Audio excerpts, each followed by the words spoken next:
एक बार फिर हार्दिक स्वागत है हमारे चैनल में।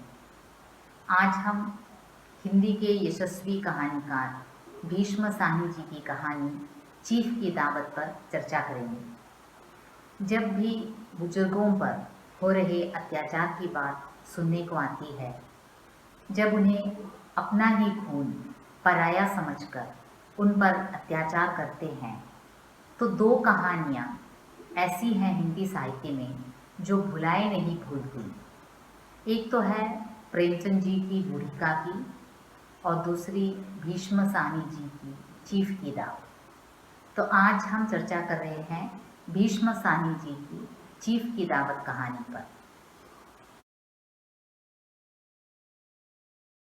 चीफ की दावत कहानी की ओर जाने से पहले कहानीकार भीष्म साहनी जी के बारे में कुछ जानना जरूरी है। उनकी जीवन की झांकी, मतलब वो साहित्यकार तो थे ही, साथ ही उन्होंने जो देश विभाजन की जो त्रासित घटना को देखा और भोगा, उसका और उनके जीवन में क्या बदलाव आया, और साहित्यकार बनने से पहले उनके जीवन में उन्होंने क्या क्या किरदार निभाए, इसकी कुछ झांकियाँ प्रस्तुत करना चाहूँगी। हिंदी साहित्य के मूर्धन्य लेखक भीष्म साहनी जी का जन्म 1915 में रावलपिंडी में हुआ, जो अब पाकिस्तान में है। लाहौर में अंग्रेज़ी में एमए किया और पंजाब विश्वविद्यालय से डॉक्टरेट की उपाधि प्राप्त की, और विभाजन के ठीक बाद समाचार पत्रों में लिखने का कार्य किया। भारतीय जननाट्य संघ से जा मिले और दिल्ली विश्वविद्यालय में साहित्य के प्रोफेसर के रूप में उन्होंने किरदार निभाया। रशिया में मॉस्को में विदेशी भाषा प्रकाशन गृह में अनुवादक के बतौर उन्होंने काम किया, जहां उन्होंने करीब 2 दर्जन रूसी पुस्तकों की हिंदी में रूपांतर किया। नई कहानियां नामक पत्रिका का संपादन किया, और इस प्रकार हम देखेंगे कि भीष्म साहनी जी लगातार निरंतर साहित्यिक क्षेत्र से जुड़े रहे और 2003 में उनका निधन हुआ। अगर हम भीष्म साहनी जी की साहित्यिक रचनाओं की ओर जाएं, तो हम पाएंगे कि भीष्म साहनी जी ने साहित्य की अनेक विधाओं में सफलतापूर्वक लेखनी चलाई। उन्होंने करीब 8 उपन्यास, 6 नाटक और 9 कहानी संग्रह प्रकाशित किए। लेकिन जिस रचना ने उन्हें प्रशस्ति के शिखर पर खड़ा किया, वो था उनका उपन्यास तमस। तमस एक ऐसी रचना है जो भारत विभाजन पर आधारित है, जो सत्य घटना पर आधारित है, जिसके स्वयं भीष्म साहनी जी ने भोगा, अनुभव किया। टूटता परिवार और छूटता परिवेश, इस सब के बीच मानव कैसे मानसिक और शारीरिक रूप से जकड़ गया, इसका सत्य उदाहरण तमस में मिलता है। और भारत सरकार ने 1975 में तमस के लिए साहित्य अकादमी पुरस्कार से भीष्म साहनी जी को नवाजा। तमस उनकी एक ऐसी रचना है जिसने उन्हें प्रशस्ति के शिखर पर खड़ा किया। तमस भारत पाकिस्तान देश विभाजन पर आधारित सत्य घटना पर आधारित उपन्यास है, और तमस के कई भाषाओं में अनुवाद किया गया।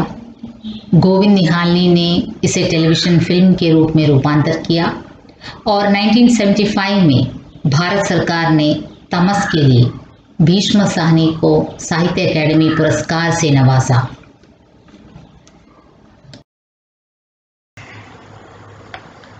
अब बात हो रही है साहित्य अकादमी अवार्ड की, तो हम एक बात कहना चाहेंगे, ये भारत में श्रेष्ठ साहित्यिक रचनाओं के लिए दिया जाने वाला, प्रतिवर्ष दिया जाने वाला साहित्यिक सम्मान है, स्पॉन्सर्ड बाय साहित्य अकादमी भारत का।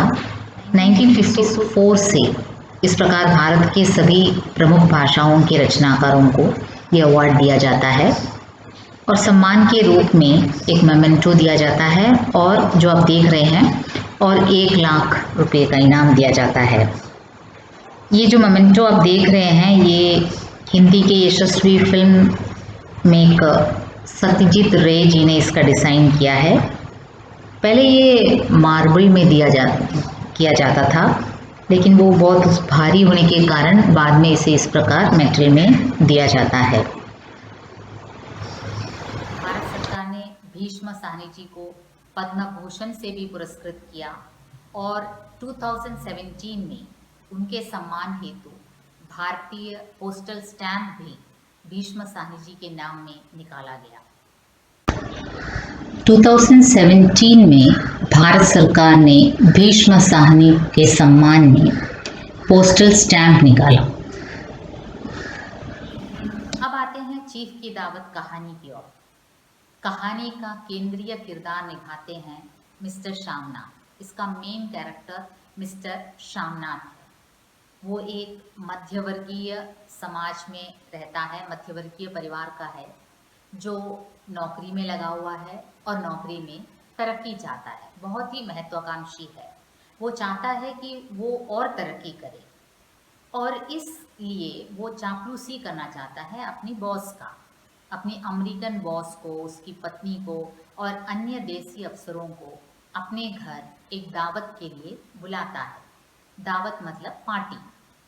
और दावत का उद्देश्य ये है कि बॉस उससे खुश हो जाए और उसे नौकरी में तरक्की मिले। इतना महत्वाकांक्षी है श्यामनाथ कि वो भूल जाता है कि जिस माँ ने उसे प्यार और ममता से बड़ा किया, जिस माँ ने अपने जेवर बेचकर उसे पढ़ाया लिखाया, उस माँ के प्रति उसका क्या कर्तव्य है, उसकी क्या भावना होनी चाहिए, ये भूल जाता है श्यामनाथ। और उसने अपने घर में पार्टी रखी और पार्टी में वो पूरा बंदोबस्त ऐसा करता है कि घर एकदम अच्छी तरह से सज जाए। मतलब मेहमान इम्प्रेस होने के लिए वो चाहता है कि टेबल क्लॉथ किस प्रकार का बिछा जाए, पर्दे कैसे हों, पत्नी कौन सा ड्रेस पहने, ये सब श्यामनाथ ही डिसाइड करते हैं। लेकिन शाम होते होते श्यामनाथ के सामने ये अड़चन महसूस होता है कि ये जो फालतू चीज़ें हैं उन्हें कैसे छुपाया जाए। ये घर में, हर एक घर में होता है फालतू चीज़ें, और मेहमानों की नज़र से बचाने के लिए उसे या तो खटिए के नीचे या फिर कहीं कबोर्ड के अंदर हम छुपा देते हैं फालतू चीज़ों को। और ऐसे में उनके सामने एक बहुत बड़ी फालतू चीज़, एक अड़चन बनकर खड़ी हो गई। वो थी उनकी बूढ़ी माँ। ये बूढ़ी माँ जो अब ग्लैमरस नहीं है, जो गंवार है, जो विदेशी अफसरों के सामने बात करने का तौर तरीका, मैनरिज्म नहीं जानती है।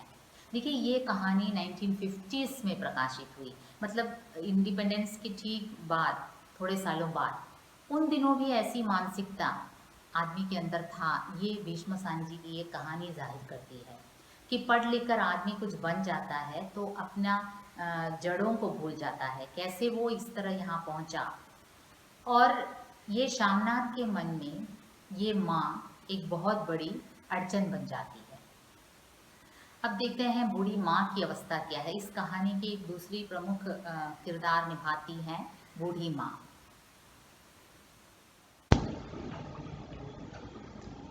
अपनी बूढ़ी माँ का उकड़ू बैठना श्यामनाथ को बहुत खलता था।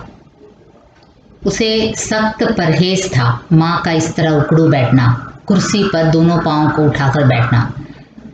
और फिर माँ जो खड़ाऊ का उपयोग करती थी वो भी, उससे भी उसे सख्त नफरत था। उससे जो आवाज़ निकलती थी, खड़ाऊ देखिए आजकल कितने अलग अलग फैशन में उपलब्ध हैं। ये आजकल इतना स्टाइलिश हो गया है। वो कहता है मैं आपका खड़ाऊ एक दिन उठाकर फेंक दूंगा। तो हमने देखा कैसे बूढ़ी माँ का उकड़ू बैठना, उनका खर्राटे लेना और उनका ग्लैमरस ना होना, उनका अपनी सहेली के घर जाना। जो एक सहेली है उनकी, वो पड़ोस में ही रहती हैं, वो खुद विधवा है। तो देखिए, बुजुर्गों के मन में ये बहुत बड़ी चाह होती है कि अपने हम उम्र के लोगों से वो मिल सकें, कुछ बात कर सकें, तभी उन्हें थोड़ी मानसिक उल्लास मिलता है।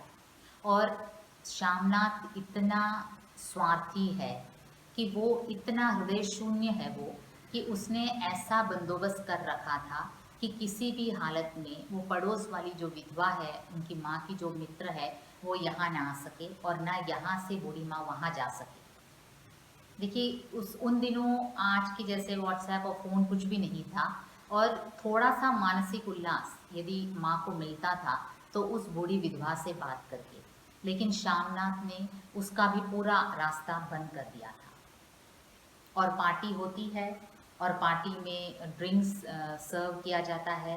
बड़ी कामयाब पार्टी थी, सभी बड़े खुश थे, बॉस की पत्नी खुश थी। और श्यामनाथ ने अपनी माँ को ऐसे इंस्ट्रक्शंस दे रखे थे कि जब गेस्ट आएंगे तो आपको यहाँ बैठना है, आपको उकड़ू नहीं बैठना है, खर्राटे नहीं लेना है, सोना नहीं है। और जब गेस्ट वहाँ से इस तरफ खाने के लिए आएंगे तो आपको यहाँ से गुजर कर, बस ऐसा बंदोबस्त उसने कर रखा था कि माँ अपने गेस्ट के सामने प्रकट ही ना हो। हमारे भारतीय संस्कार में जब भी हमारे घर में जब अपने फ्रेंड्स आते हैं तो अगर हमारे बुजुर्ग माता पिता घर में हो तो सबसे पहले हम उनसे मिलवाते हैं, ये हमारी रीति रिवाज है। लेकिन श्यामनाथ ये भूल जाता है कि माँ का सम्मान देना, माँ को सम्मान देना ईश्वर को मानने लायक है, ये वो भूल जाता है। और वो माँ को ऐसे हिदायतें देता है कि माँ अपने मित्रों के सामने प्रकट ही ना हो। लेकिन होता यह है कि पार्टी चलती है और माँ बेचारी अपनी बुढ़ापे के कारण ये पूरे नियम भूल जाती है और वो वहीं कुर्सी पर बैठी एकदम सो जाती है, खर्राटे लगाती है। और इस खर्राटे लगाते हुए समय में गेस्ट उस तरफ से आते हैं और सभी उस माँ को देखकर हंस पड़ती है। माँ बेचारी घबरा जाती है और श्यामनाथ को इतना गुस्सा आता है। कहानी में ऐसा लिखा गया है, कहानी के डायलॉग्स भी बहुत ही मर्मस्पर्शी हैं। श्यामनाथ मन में सोचता है कि उसे मन करता है कि अपनी माँ को लेकर पटक दें उसकी कोठरी में, उसे इतना गुस्सा आता है। लेकिन वो जाहिर भी नहीं कर सकता गुस्सा, पॉलिश्ड दिखाना जो पड़ता है अपने मित्रों के सामने। लेकिन होता ये है कि ये जो बॉस है वो अमेरिकन है, वो विदेशी है, लेकिन वो संस्कारों को श्यामनाथ से ज़्यादा मानता है और उसे श्यामनाथ की माँ की सादगी पर बहुत दया आती है, उसे बहुत अच्छा लगता है। वो कहता है कि ग्रामीण लोगों को वो बहुत चाहता है, उनकी सादगी के प्रति वो बहुत आकर्षित है। और वो माँ से हाथ मिलाता है, उनसे बात करने की कोशिश करता है। और माँ बेचारी, इसमें कहते हैं माँ ने पहले ही कह रखा था कि मुझे तो विदेशियों को देखकर ही डर लगता है, गोरों को देखकर ही डर लगता है। लेकिन फिर वही माँ को श्यामनाथ कंपेल करता है कि विदेशी बॉस को खुश करने के लिए कोई लोकगीत सुनाए। लेकिन नींद में अचानक खड़बड़ा कर उठकर माँ को श्यामनाथ मजबूर करता है कि वो एक लोकगीत गाए। बेचारी माँ मजबूर होकर, क्योंकि बेटा दूसरी तरफ से घूर रहा है, माँ लोकगीत गाती हैं। और बातों ही बातों में बॉस पूछते हैं कि पंजाबी घरानों में औरतें क्या बनाती हैं, वो मैं देखना चाहता हूँ। तो अचानक बात फुलकारी पर आ जाती है। फुलकारी पर बात आती है तो श्यामनाथ कहते हैं देखो माँ फुलकारी बनाती हैं, कोई पुरानी फुलकारी हो तो दिखाओ, नहीं तो मैं आपको दुकान से नई फुलकारी लाऊंगा, गिफ्ट दूंगा। श्यामनाथ बड़ा खुश हो जाता है। लेकिन बॉस कहते हैं कि मुझे फुलकारी बनाने का वो जो प्रक्रिया है वो देखना है। और बात इस प्रकार घूम फिर कर आ जाती है कि माँ को मजबूर होना पड़ता है कि माँ फुलकारी बनाकर दिखाएं, बॉस देखना चाहते हैं। फुलकारी देखो, आजकल फुलकारी के बहुत डिज़ाइंस हैं, मैं दिखा आजकल टीचिंग लर्निंग में यही एक फ़ायदा है कि आप फुलकारी दिखा सकते हैं। फिर माँ जो खड़ाऊ पहनती हैं, माँ का खड़ाऊ पहनना भी श्यामनाथ के लिए बहुत गुस्से का काम। ये दोनों अभी देखेंगे। देखिए फुलकारी और खड़ाऊ क्या है, हम देखते हैं। फुलकारी एक स्टाइल ऑफ एम्ब्रॉयडरी है जो पंजाबी ट्रेडिशन से जुड़ी है। फुलकारी का मतलब है फ्लावर वर्क, फूलों का डिज़ाइन। लेकिन बाद में केवल फूलों का डिज़ाइन ही नहीं इस्तेमाल किया गया, और भी ज्योमेट्रिकल शेप्स हैं, जो अन्य डिज़ाइंस हैं, उसका भी उपयोग फुलकारी में किया गया। एक तरह से एक फोक आर्ट था। सामूहिक रूप से स्त्रियां पंजाबी घरानों में एक साथ बैठकर फुलकारी का डिजाइन करती थी। इसका आगमन भारत में इस बात में भी तर्क है। कोई कहता है ईरान से आया है, जहां इसे गुलकारी कहा जाता है। तो कोई कहता है 15th सेंचुरी में सेंट्रल एशिया से जो जाट, जो पंजाब, हरियाणा और गुजरात में आकर सेटल हुए माइग्रेट करके, उनके द्वारा ये यहाँ पहुँचा है। लेकिन जो भी हो, ये बहुत ही प्यारा colourful beautiful style of embroidery है जो पंजाबी घरानों से जुड़ी है। पहले तो इसे ओढ़नी, शॉल वगैरह, चुनरी वगैरह में ही किया जाता था, लेकिन बाद बाद में साड़ी, बैग और फिर पंखों में, छतरियों में, यहाँ तक कि जूतों में भी फुलकारी की इतने ब्यूटीफुल डिज़ाइंस किया जाता है, देखने लायक है। फुलकारी के भी अलग ओकेशंस के लिए अलग अलग स्टाइल्स हैं। जैसे सफ़ेद कपड़े में अक्सर जो किया जाता है, विधवा एवं बुजुर्ग स्त्रियां पहनती हैं, उसे थिरमा कहते हैं। और फिर मंदिर में चढ़ाने के लिए जब कोई किसी की मुराद पूरी होती है तो उसे दर्शन द्वार कहा जाता है। फिर मीनाकारी है जो गोल्ड और वाइट कलर्ड धागों से बना होता है। फिर पंचरंगा जो 5 रंगों से, सतरंगा 7 रंगों से। इस प्रकार फुलकारी की कई वैरायटीज़ हैं, कई ओकेशंस में। ये इतना है जानना बस ज़रूरी है कि फुलकारी एक फ्लोरल अरेंजमेंट है, जो एम्ब्रॉयडरी है, जो उल्टे कपड़े के उल्टे दिशा से उसे किया जाता है। डान स्टिचिंग है इसमें, और ये जितनी भी साधारण एक कपड़े को एकदम ब्यूटीफुल बना देती है। और इतना जानना काफ़ी है फुलकारी के बारे में। इस प्रकार हम देखते हैं कि श्यामनाथ का बॉस बहुत खुश होकर पार्टी से जाता है, वापस जाता है, और श्यामनाथ बड़ी खुशी से अपनी माँ को गले लगाता है। और माँ बेचारी सहमी बैठी है अपनी कोठरी में कि कहीं उससे कुछ गलती हो गई, उसने खर्राटे लगाए, उसने अपने बेटे द्वारा दिए गए इंस्ट्रक्शंस का पूरा पालन नहीं किया।